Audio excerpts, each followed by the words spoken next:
अस्सलामुअलैकुम। Tele school के इस एजुकेशन प्रोग्राम में खुशामदीद। ये प्रोग्राम टीवी पर हुकूमत पाकिस्तान और सबक फाउंडेशन की शराकत से पेश किया जा रहा है।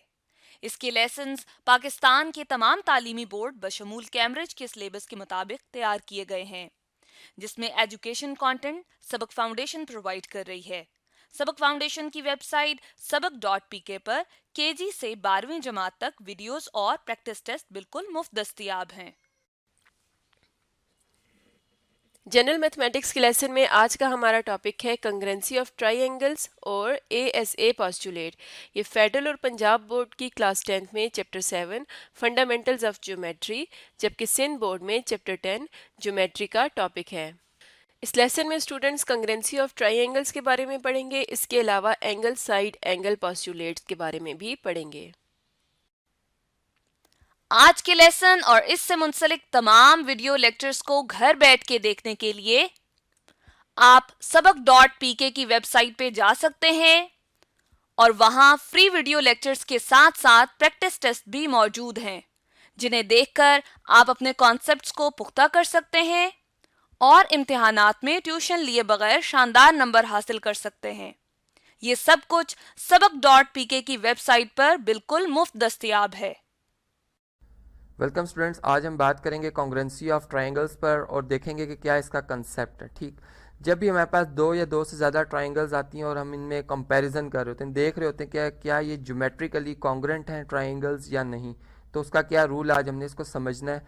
जैसे यहाँ पर ABC आपको एक ट्राइंगल नज़र आ रही है और दूसरी आपको DEF ट्राइंगल नज़र आ रही है। ठीक है, अब इनमें जो हमारे पास अगर हम A वर्टेक्स को देखें तो A वर्टेक्स पे जो एंगल बन रहा है हमारे पास, ठीक है, और इसी तरह जो हमारे पास DEF ट्राइंगल है, इसमें जो D वर्टेक्स पे एंगल बन रहा है ये करस्पॉन्डिंग एंगल्स हैं। ठीक है, इसी तरह अगर हम देखें तो हमारे पास जो B वर्टेक्स पे एंगल बन रहा है और जो हमारे पास सेकंड ट्राइंगल है उसमें E वर्टेक्स पे जो एंगल बन रहा है वो आपस में यानी करस्पॉन्डिंग एंगल्स हैं। ठीक है, और इसी तरह जो हमारे पास C वर्टेक्स पे और F वर्टेक्स पे एंगल बनेंगे वो करस्पॉन्डिंग एंगल्स होंगे। अब इनको करस्पॉन्डिंग एंगल्स को हम कैसे लिख सकते हैं, इसके लिए 1-to-1 करस्पॉन्डेंस का एक सिंबल है। ठीक है, ये जो मैंने सिंबल यहाँ पर मेंशन किया इसका मतलब है कि हम इन दो ट्राइंगल्स में 1-to-1 करस्पॉन्डेंस ले रहे हैं। ठीक है, और जब हम एंगल्स की बात करेंगे तो मैं इस तरह से कहूँगा कि एंगल ए के यानी angle A is 1-to-1 correspondence इसकी ले रहे हैं जी किसके साथ, एंगल डी के साथ। इसी तरह एंगल जो हमारे पास बी है इसकी 1-to-1 करस्पॉन्डेंस ली जा रही है किसके साथ जी, एंगल ई के साथ। ठीक है, और इसी तरह से जो हमारे पास एंगल सी है इसकी 1-to-1 करस्पॉन्डेंस होगी एंगल एफ के साथ। ठीक है, अब इसी तरह हमारे पास जैसे हम जानते हैं कि ट्राइंगल में 3 साइड्स भी होती हैं, तो इसमें हम एक टेक्निक यूज़ कर लेते हैं कि सी वर्टेक्स के जो अपोजिट साइड है उसको मैं स्मॉल सी से रिप्रेजेंट कर लेता हूँ। ठीक है, इसी तरह ए वर्टेक्स के अपोजिट स्मॉल ए और बी वर्टेक्स के opposite small B side. Basically ये आइडिया जो एक स्विस मैथमेटिशियन थे जी लियोनार्ड यूलर, ठीक है, उन्होंने पेश किया। तो इसी तरह ई वर्टेक्स के अपोजिट स्मॉल ई और यहाँ पर स्मॉल डी और यहाँ पर एफ आ जाएगा। अब इससे हमारी जो बात है वो करना काफ़ी हमारे लिए इजी हो जाएगा कि हम ये कहेंगे जी सी के करस्पॉन्डिंग जो यहाँ पर हमारे पास साइड आ रही है दूसरी ट्राइंगल में एफ आ रही है। ठीक है, इसी तरह जो हमारे पास ए है साइड इसके करस्पॉन्डिंग यानी 1-to-1 करस्पॉन्डिंग जो साइड आ रही है वो डी आ रही है, और बी जो हमारे पास साइड है चूँकि मेजरमेंट है, ठीक है, नंबर्स के हवाले से हम बात करें तो इसकी जो 1-to-1 करस्पॉन्डेंस बन रही है वो ई के साथ बन रही है। ठीक है, तो ये बेसिक रूल है। जब भी आपने बात शो करनी हो कि ये दोनों यानी दो कोई सी ट्राइंगल्स आपस में कॉन्ग्रुएंट हैं या नहीं है, तो पहले उनकी करस्पॉन्डिंग साइड्स और करस्पॉन्डिंग एंगल्स को समझना लाजमी कि कौन सी साइड करस्पॉन्डिंग बनती है और कौन सी नहीं बनती। ठीक है, अब इसके बाद फ़र्ज़ करें यहाँ पर जब हम दो ट्राइंगल्स ड्रॉ करते हैं तो उनमें हमारे पास 6 1-to-1 करस्पॉन्डेंस बन सकते हैं। उनमें से मैंने 3 यहाँ पर ड्रॉ किए, एक तो ऊपर हम डिस्कस कर चुके हैं। अब देखें यहाँ भी अगर आप देखें तो हमारे पास ABC ट्राइंगल को अब हम इस तरह से लेबल कर सकते हैं कि यहाँ पर हम C वर्टेक्स यानी साइक्लिक ऑर्डर में, जैसे आप जानते हैं कि A के बाद जो है हमारे पास B आता है और B के बाद जो है वो C आता है। ठीक है, तो अगर हम इस साइक्लिक ऑर्डर को चेंज करते जाएंगे तो हमारे पास एक ट्राइंगल को लिखने के हमारे पास 3 तरीके हैं। ठीक है, यानी 3 तरीकों से हम इसको लिख सकते हैं, और इसी तरह जो दूसरी ट्राइंगल है उसको भी 3 तरीकों से लिख सकते हैं। तो इस तरह कुल मिला के हमारे पास 6 जो है वो वेज बन जाते हैं जिनसे हम ट्राइंगल को लेबल कर सकते हैं, और इसी तरह से इनमें 6 सिक्स जो है हम कह सकते हैं 1-to-1 करस्पॉन्डेंस एग्जिस्ट करती हैं। ठीक है, ये तो थी जी वो बेसिक कंडीशन जो कि मैंने आपको बताई 1-to-1 करस्पॉन्डेंस के हवाले से। अब हम देखते हैं कि जब हम दो ट्राइंगल्स में 1-to-1 करस्पॉन्डेंस ले रहे होते हैं, ठीक है, जैसे ये आपको यहाँ पर डिज़ाइन नज़र आ रही है, इसको मैं यहाँ पे कॉपी कर लेता हूँ जी। ठीक है, ताकि हम इनको ज़रा सेपरेट ज़रा डिस्कस कर सकें। ठीक है, यहाँ पर जिसको मैं लेके आ रहा हूँ, अब देखें यहाँ पर जब हमारे पास दो ट्राइंगल्स आती है और हमने ये बात साबित करनी हो कि क्या ये ट्राइंगल्स आपस में कॉन्ग्रेंट हैं या नहीं, तो उसके लिए क्या बेसिक रिक्वायरमेंट है। ठीक है, अब उस पर बात कर लेते हैं। तो पहली तो बात यह है कि जो करस्पॉन्डिंग यानी जब हम कॉन्ग्रेंट की बात करेंगे तो उसका एक सिंबल है। ठीक है, ये इक्वालिटी का साइन डाल के उसके ऊपर इस तरह से हम ये सिंबल डाल लेते हैं तो ये कॉन्ग्रेंट के तौर पर आता है। ठीक है, अब दो ट्राइंगल्स कॉन्ग्रेंट कैसे हो सकती हैं, इसके लिए अगर हम देखें तो अगर हम सी वर्टेक्स पे एक एंगल बनाते हैं जी, फर्ज करें 30 डिग्री का एंगल। ठीक है, और इसी तरह जो हमारे पास दूसरी ट्राइंगल है इस पर मैं डी वर्टेक्स पे भी 30 डिग्री का ही एंगल बनाता हूँ। ठीक है, और इस तरह से है कि जो सी वर्टेक्स पे इसका फर्स्ट आर्म है सी बी, इसकी मेजरमेंट में रखता हूँ जी 2 सेंटीमीटर। ठीक है, और जो सी ए आर्म है इसकी भी मेजरमेंट चले 2 सेंटीमीटर ही रखता हूँ। इसी तरह जब मैं डी वर्टेक्स पे एंगल बनाता हूँ उसकी मेजरमेंट भी इक्वल है, और डी टू एफ जो आर्म बन रहा है उसकी मेजरमेंट भी 2 सेंटीमीटर हो, और डी से ई जो आर्म है उसकी मेजरमेंट भी 2 सेंटीमीटर ही हो। तो अब हम ये देख सकते हैं कि अगर इनकी 1-to-1 करस्पॉन्डेंस ली जाए तो सी बी आर्म जो है या लाइन सेगमेंट सी बी जो है वो लाइन सेगमेंट डी एफ के क्या है जी, कॉन्ग्रेंट है, करस्पॉन्डिंग साइड्स है, कॉन्ग्रेंट है। इसी तरह जो हमारे पास सी ए आर्म है, ठीक है, ये डी ई आर्म के कॉन्ग्रेंट। अब देखिए यहाँ पर मैं एक खास सिंबल यूज़ कर रहा हूँ, डैशेस मैंने 2 यहाँ पर मेंशन किए, दूसरी ट्राइंगल में भी 2 डैशेस यूज़ किए। बेसिकली यहाँ पर ये मैं शो करना चाह रहा हूँ कि इन दो साइड्स में 1-to-1 करस्पॉन्डेंस ली जा रही है। ठीक है, इसी तरह जो एंगल अगर हम देखें तो सी वर्टेक्स पे भी 30 डिग्री बन रहा है और डी वर्टेक्स पे भी 30 डिग्री बन रहा है। तो ये पास्टुलेट बेसिकली SAS पास्टुलेट कहलाता है। ठीक है, यानी पास्टुलेट जैसे कि आपने बज़ाहिर देख लिया कि ये वो रिज़ल्ट है जिसको मैंने प्रूफ नहीं किया, इसको मैंने सिर्फ ज्योमेट्रिकली ड्रा किया और आपने इसको समझ लिया कि बिल्कुल बात दुरुस्त है, तो इसी को पास्टुलेट कहते हैं। ठीक है, और इस पास्टुलेट का नाम है जी SAS पास्टुलेट, यानी साइड एंगल साइड पास्टुलेट। ठीक है, साथ ही कॉन्ग्रेंसी के हवाले से थोड़ी सी और बात कर लेते हैं कि फ़र्ज़ करें अगर हमारे पास कोई सी दो ट्राइंगल्स हों, ठीक है, तो उनमें कॉन्ग्रेंसी क्या क्या मतलब है, अब हम इसको ज़रा डिस्कस कर लेते हैं। देखिए फ़र्ज़ करें मैं एक ट्राइंगल यहाँ पर कॉपी करता हूँ जी। ठीक है, ये जी मेरे पास एक ट्राइंगल है, इसको डाउन कर लेते हैं, यहाँ पर सेपरेट डिस्कस करते हैं। ठीक है, ये मेरे पास जी एक ट्राइंगल है। अब मैं कहता हूँ कि ये ट्राइंगल जो है वो सेल्फ कॉन्ग्रेंस है, यानी ये ट्राइंगल अपनी ही ट्राइंगल के इक्वल होगी। ठीक है, कैसे इक्वल हो सकती है, यानी अगर हम इसका एरिया देखें तो बिल्कुल बराबर आएगा। ठीक है, और अगर हम इनको ज्योमेट्रिकली देखें तो ये बिल्कुल कॉन्ग्रेंट आएंगी। ठीक है, जैसे रिफ्लेक्सिव प्रॉपर्टी होती है, इसी तरह रिफ्लेक्सिव प्रॉपर्टी जो है वो कॉन्ग्रेंसी में भी एग्जिस्ट करती है। इसी तरह जैसे अगर हमारे पास 3 ट्राइंगल्स हो और उनमें हम 1-to-1 करस्पॉन्डेंस लें, ठीक है, तो जैसे हमारे पास transitive property of equality exist करती है, इसी तरह ट्रांजिटिव प्रॉपर्टी ऑफ कॉन्ग्रेंसी भी एग्जिस्ट करेगी। ये जैसे अगर मैं कहता हूँ CAB ट्राइंगल अगर ये कॉन्ग्रेंट है DEF ट्राइंगल के, और DEF ट्राइंगल जो है वो BCA ट्राइंगल के कॉन्ग्रेंट, तो फिर हम ये भी कह सकते हैं कि फिर CAB और BCA ये दोनों ट्राइंगल्स भी आपस में क्या है जी, कॉन्ग्रेंट हैं। तो इस तरह से जो प्रॉपर्टीज़ हमने रियल नंबर्स में पढ़ी थी, ठीक है, वो प्रॉपर्टी भी हम यहाँ पर अप्लाई करेंगे और थ्योरम्स को इस तरीके से हम प्रूव करेंगे।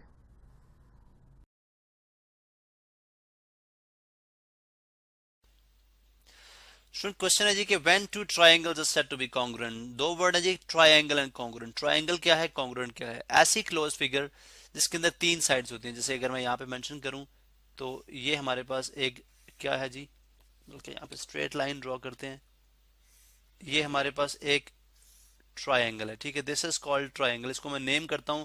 इस ट्रायंगल के अगर आप देखें तो ABC 3 इसके वर्टिसेस हैं, 3 इसके वर्टिसेस हैं, यानी 3 इसके कोने हैं, 3 इसकी साइड्स हैं। ए के सामने स्मॉल साइड A, ठीक है, इसके सामने स्मॉल साइड B और इसके सामने स्मॉल साइड C। 3 इसके एंगल हैं, एंगल A है, एंगल B है और एंगल C है। अब ट्रायंगल की कॉन्ग्रुएंसी से क्या मुराद है, यानी दो ट्रायंगल कब कॉन्ग्रुएंट हो सकती हैं? जब एक ऐसी ट्रायंगल जिसकी जो कि एग्जैक्टली इस तरह की हो, साइज में भी और शेप में भी और उसके एंगल्स भी इस तरह से हो, ठीक है, वो हमारे पास कहलाएगी कॉन्ग्रुएंट ट्राइंगल। यानी हम यूं कह सकते हैं कि अगर मैं इसी ट्राइंगल को यहाँ से कॉपी कर दूं, ठीक है, इसी ट्राइंगल को मैं यहाँ से कॉपी करता हूँ, चलें हम नेम जो है वो चेंज कर लेते हैं, वो हम रिमूव कर देंगे। चलें जी मैं इसको यहाँ से कॉपी करता हूँ और यहाँ पे मैंने इसको पेस्ट कर दिया। अब अगर आप यहाँ पे देखें तो ये हमारे पास, चलें जी हम इसके नेम जो है वो चेंज कर देते हैं, इसको एक डिफरेंट नेम देते हैं, ठीक है। ये हमारे पास, इसको हमने यहाँ से रिमूव कर दिया, चले हम इसको रिमूव करते हैं जी, इरेज कर दिया हमने, और इसको हम एक डिफरेंट नेम देते हैं। अब लेकिन ट्रायंगल एग्जैक्टली वही है, ठीक है। अब अगर आप देखें तो हम कह सकते हैं जी कि ये हमारे पास ट्रायंगल ABC थी और ये हमारे पास ट्रायंगल जो है वो DCF कर लेते हैं, ठीक है, BCD E और F। अब E के सामने साइड जो है वो स्मॉल e, F के सामने वाली साइड स्मॉल f और D के सामने वाली साइड स्मॉल d। इसी तरह 3 एंगल्स इसके जो हैं वो यहाँ पे मौजूद हैं। अब यहाँ पे अगर आप देखें तो अगर हम इनकी क्रॉसपोंडेंस लेते हैं, ठीक है, ट्राइंगल की क्रॉसपोंडेंस से मुराद कि कौन सी साइड किसके साथ कंपेयर की जा सकती है। अगर मैं इसकी क्रॉसपोंडेंस लेता हूँ ट्राइंगल ABC की क्रॉसपोंडेंस, यानी मुवाजना करेंगे हम इनकी साइड्स का और एंगल्स का, ट्राइंगल DEF के साथ, अगर आप इनके नेम देखें तो नेम भी मैंने इसके इस तरह से रखे हैं कि अगर आप देखें तो A जो है वो A के साथ है, A जो है वो सॉरी D के साथ है, B जो है वो E के साथ है और C जो है वो F के साथ है। अब हम यहाँ पे ये देख रहे हैं कि अगर इस ट्राइंगल, इन दो ट्राइंगल्स के अंदर अगर एंगल A जो है वो एग्जैक्टली कॉन्ग्रुएंट हो जाए, यानी साइज में बराबर हो जाए किसके, एंगल D के, क्योंकि अगर आप A का देखें, A का करस्पॉन्डिंग एंगल कौन सा, एंगल D। इसी तरह से अगर एंगल जो है B वो एग्जैक्टली कॉन्ग्रुएंट हो जाए, B का करस्पॉन्डिंग कौन सा होगा, किससे मुआवजा किया जा सकता है, E से, ठीक है, E से। अगर आप देखें तो ABC ट्राइंगल की तरफ में A इसके एंगल लिख रहा हूँ और D ट्राइंगल की तरफ में इसके दूसरी ट्राइंगल के एंगल्स को यहाँ पे मेंशन कर रहा हूँ। अब यहाँ पे लास्ट है जी, अगर एंगल C जो है वो कॉन्ग्रुएंट हो जाए एंगल F के साथ, ठीक है। एंगल बेसिकली अगर आप यहाँ पे देखें तो दो आर्म्स, यहाँ पे ये इसका एक आर्म है, ये इसके दो आर्म है, तो ये बेसिकली हमारे पास एंगल कहलाते हैं। ये भी एंगल है, इसी तरह यहाँ पे भी इसके दो आर्म्स, ठीक है, तो ये हमारे पास क्या कहला रहा है, एंगल। अब हम यूं देख रहे हैं कि अगर दो ट्राइंगल्स के एंगल आपस में कॉन्ग्रुएंट हैं, ठीक है, तो ट्राइंगल कॉन्ग्रुएंट जो है वो हो भी सकती हैं और नहीं भी हो सकती, ठीक है। लेकिन ट्राइंगल के लिए कॉन्ग्रुएंट होने के लिए साथ जो कंडीशन वो ये है कि आपके पास अगर उनकी दो जो आपके पास उनके तीनों एंगल्स कॉन्ग्रुएंट है तो फिर हमने साइड्स का भी देखना है, साइड जो है वो भी कॉन्ग्रुएंट होनी चाहिए। अगर आप AB के कॉन्ग्रुएंट साइड देखते हैं, करस्पॉन्डिंग साइड देखते हैं तो साइड DE है, तो यहाँ पे इसका मतलब है AB जो साइड है, ठीक है, वो कॉन्ग्रुएंट होनी चाहिए साइड DE के। इसी तरह से जो साइड BC है वो कॉन्ग्रुएंट होनी चाहिए साइड EF के। इसी तरह से जो साइड CA है वो कॉन्ग्रुएंट होनी चाहिए साइड FD के। अब अगर उनकी साइड्स भी आपस में कॉन्ग्रुएंट हैं तो ये अंडरस्टूड सी बात है कि दो ट्राइंगल्स होंगी आपस में क्या होंगी, कॉन्ग्रुएंट होगी। देन आप कह सकते हैं जी कि triangle ABC will be congruent to triangle DEF, ठीक है। ये हमारे पास हमने ये जो है रिजल्ट शो करना था। इसका मतलब है दो ट्राइंगल्स के लिए कॉन्ग्रुएंट होने के लिए जो कंडीशंस हैं वो ये हैं कि करस्पॉन्डिंग एंगल जो है वो कॉन्ग्रुएंट होने चाहिए, ठीक है, और करस्पॉन्डिंग साइड जो है वो भी कॉन्ग्रुएंट होनी चाहिए। अब यहाँ पे हमने कुछ अब फर्दर जाके लॉज पढ़ेंगे। अगर जो है साइड जो है ट्राइंगल की आपस में कॉन्ग्रुएंट है तो ये अंडरस्टूड है कि एंगल जो है वो कॉन्ग्रुएंट ही होंगे।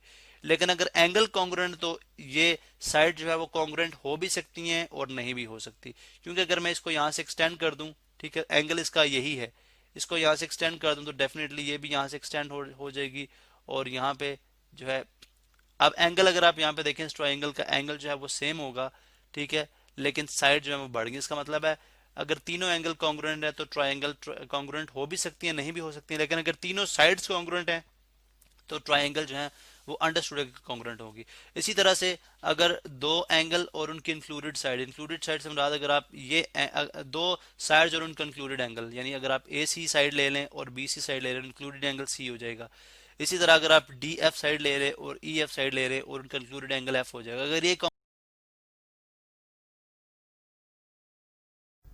डियर आज हम बात करेंगे एंगल साइड एंगल पास्टुलेट पे, ठीक है। जो है मैथमेटिकल कॉन्सेप्ट्स के ऊपर बात करते हैं इसकी। तो फर्ज करें हमारे पास ये दो ट्राइंगल है ए बी सी और ये क्या है डी ई एफ। इसके अंदर जो बी सी साइड है ये कॉन्ग्रुएंट है ई एफ के एंगल बी। अगर आप देखें एक ही कलर में एंगल बी कॉन्ग्रुएंट है एंगल ई के और एंगल सी कॉन्ग्रुएंट है एंगल एफ के, ठीक है। अब अगर हम इसको प्रूफ करने जा रहे हैं तो लेट्स सपोज हम थोड़ी सी कंस्ट्रक्शन यहाँ पे हमें करनी पड़ेगी। फर्ज करें हम ये बात करते हैं कि इफ साइड ए बी जो है is not congruent to E D, ठीक है। यानी ए बी जो साइड है ये ई डी के कॉन्ग्रुएंट नहीं है। तो लेट्स से हम यहाँ पे एक पॉइंट लेते हैं डी प्राइम, उसको हम ज्वाइन कर देते हैं साइड एफ के साथ, ठीक है। और हम ये एज्यूम करते हैं कि देयरफॉर जो डी प्राइम ई है अब ये कॉन्ग्रुएंट हो जाएगा ए बी के, ठीक है। यानी लाइन सेगमेंट जो डी प्राइम ई है ये ए बी के कॉन्ग्रुएंट। ये हमारी क्या है कंस्ट्रक्शन है। अब हम क्या करते हैं कि हम जोनल ट्राइंगल की क्रॉसपोंडेंस लेंगे जो हमारे पास नई ट्राइंगल्स आई हैं, ठीक है। ये हमारे पास नई ट्राइंगल्स, हम इनकी क्रॉसपोंडेंस लेते हैं। फर्ज करें हमारे पास ये जो ट्राइंगल है ये येलो कलर में है और दूसरी ट्राइंगल हम यहाँ पे लेट्स से रेड कलर में सपोज कर लेते हैं, लाइट पिंक कलर में, ठीक है। चले अब अगर हम यहाँ पे बात करें कि इन दोनों ट्राइंगल की क्रॉसपोंडेंस जो आपको कलर में नजर आ रही हैं, तो गिवन चीजें पहली जो स्टेटमेंट है वो तो लिख दी हमने कि डी प्राइम ई जो है सॉरी ये कॉन्ग्रुएंट का साइन है, डी प्राइम ई जो है कॉन्ग्रुएंट है ए बी के, ठीक है। ये हमारे पास क्या चीज होगी, ये हमारे पास साइड होगी, ठीक है। ये हमारे पास साइड है, साइड कॉन्ग्रुएंट है। इसी तरह अगर आप एंगल बी की बात करते हैं वो कॉन्ग्रुएंट हो जाएगा एंगल ई के, ठीक है। ये हमें क्या है गिवन है, ठीक है। तो अगर आप ये देखें ये हमारे पास क्या है एंगल, ठीक है। ये हमारे पास एंगल हो गया। इसी तरह थर्ड जो यहाँ पे हम लिख सकते हैं चीज वो क्या है कि अगर आप ये देखें तो हमें बात समझ आ जाएगी कि साइड ई एफ, ठीक है, साइड बी सी अगर आप कर लें, जो लाइन सेगमेंट बी सी है, ठीक है, ये कॉन्ग्रुएंट हो जाएगा लाइन सेगमेंट ई एफ के, ठीक है, ई एफ के या इसकी साइड ई एफ के। तो ये क्या था हमारे पास, ये भी हमारे पास है, ये हमें गिवन था, चूंकि ये भी चीज हमें गिवन है, ठीक है। तो ये होगी साइड। तो ये दोनों ट्राइंगल, इसका मतलब है कि दोनों ट्राइंगल आपस में क्या हो जाएंगी, जो कलर ट्राइंगल है, मैं यहाँ पे कॉन्ग्रुएंट का साइन लगा दिया। किस पास्टुलेट के तहत, साइड एंगल साइड पास्टुलेट के तहत ये दोनों ट्राइंगल आपस में क्या होंगी, कॉन्ग्रुएंट होंगी। अब अगर ये ट्राइंगल कॉन्ग्रुएंट है तो इनकी करस्पॉन्डिंग एंगल और करस्पॉन्डिंग साइड भी कॉन्ग्रुएंट होगी। इसका मतलब ये हुआ कि फिर हम ये बात कर सकते हैं कि देयरफॉर, यहाँ पे मैं लिख देता हूँ कि therefore angle D prime F ई, एंगल डी प्राइम एफ ई, यहाँ पे मैं लिख देता हूँ therefore angle D prime F ई जो है वो कॉन्ग्रुएंट हो जाएगा एंगल सी के, एंगल सी के। ये कॉन्ग्रुएंट हो गया एंगल सी के। लेकिन हमें गिवन क्या है, हमें गिवन तो ये है कि जो डी एफ यानी एंगल डी एफ ई है, ठीक है, वो कॉन्ग्रुएंट है किसके, एंगल सी के। अब अगर आप देखें एक तरफ हम कह रहे हैं कि D prime F E angle जो है वो कॉन्ग्रुएंट एंगल सी के, दूसरी तरफ हम कह रहे हैं कि डी एफ ई जो है वो कॉन्ग्रुएंट है सी के, बिकॉज ये गिवन है, ठीक है। ये हमने प्रूव किया और ये गिवन है। अब according to transitive law of equality D prime F E और डी एफ ई बेसिकली क्या होंगे, ये आपस में कॉन्ग्रुएंट होंगे। इसका मतलब ये हुआ कि देयरफॉर हम यहाँ पे ये बात कर सकते हैं कि डी प्राइम एफ ई जो है एंगल है कॉन्ग्रुएंट हुआ, एंगल डी प्राइम एफ ई कॉन्ग्रुएंट है एंगल डी एफ ई के, ठीक है। यानी हम ये बात कर रहे हैं कि अगर यहाँ पे मैं ड्रॉ करूँ तो हम बेसिकली यहाँ पे ये बात कर रहे हैं कि ये जो एंगल है, ठीक है, वो कॉन्ग्रुएंट हुआ पूरे इस एंगल के। अब ये तभी पॉसिबल हो सकता है कि जब आपकी जो डी प्राइम एफ है ये साइड डी के ऊपर सुपर इम्पोज हो जाए, ये जो साइड डी है वो डी प्राइम एफ के ऊपर सुपर इम्पोज हो जाए। तो यहाँ पे हम बेसिकली ये बात करना चाह रहे हैं कि डी प्राइम और डी जो है बेसिकली एक ही पॉइंट है। अगर ये एक ही पॉइंट है तो इसका मतलब ये होगा, यानी इस रिजल्ट से ये बात आएगी कि देयरफॉर ई डी प्राइम जो है और ई डी जो है ये बेसिकली कॉन्ग्रुएंट है, ये एक ही पॉइंट से, ये एक ही साइड है, यानी ई डी प्राइम जो है वो ई डी के कॉन्ग्रुएंट है। तो लिहाजा हम ये बात करेंगे जी जो ट्राइंगल, देयरफॉर ट्राइंगल जो ई डी एफ है यानी डी ई एफ ट्राइंगल है वो D prime E F triangle के कॉन्ग्रुएंट है। अगर ये दोनों ट्राइंगल कॉन्ग्रुएंट, तो हमने बात की जी ट्राइंगल, ये जो ट्राइंगल है येलो वाली ट्राइंगल है ये पिंक वाली ट्राइंगल के कॉन्ग्रुएंट है, ठीक है। और हम यहाँ पे ये बात कर रहे हैं कि जो डी पी यानी जो पिंक के अंदर ट्राइंगल है, ठीक है। और अगर मैं इस साइड को भी अब कलर कर दूं, ठीक है, इस साइड को भी अगर मैं यहाँ पे अब कलर कर दूं, ठीक है। फॉर एग्जांपल यहाँ पे मैं इसको कोई कलर कर देता हूँ, चले जी, यहाँ पे मैं इसको भी अभी जो रिमेनिंग हमारे पास पोर्शन रहेगी उसको मैंने येलो कर दिया। अभी हमारे पास कंप्लीट ट्राइंगल है। तो आपको ये दो कलर के अंदर जो ट्राइंगल नजर आ रही है ये येलो कलर के अंदर ट्राइंगल है, यानी ए बी सी के क्या हो जाएगी, कॉन्ग्रेंट हो जाएगी। तो यही हमने प्रूव करना था कि जब दो क्रॉसपोंडिंग एंगल्स और एक साइड आपस में कॉन्ग्रेंट होती है तो ट्राइंगल आपस में क्या होंगी, कॉन्ग्रेंट होंगी।